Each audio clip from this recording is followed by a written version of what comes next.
Guys, today we'll talk about how to fix or how to solve the problem of full screen on AliExpress. To know how to fix or how to solve full screen on AliExpress, you should just go to settings. Here you can click on apps, default apps, app settings. Then you will enter to the window or to the app of AliExpress. After that, you can click on first stop and you can click OK. Here we'll enter to the window of storage. Then you can click clear cache. Don't click clear data because that can cause the errors in your app. In the end, you can turn off your Wi-Fi and you can turn on your Wi-Fi again.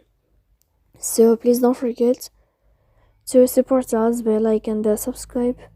See you next time in another video.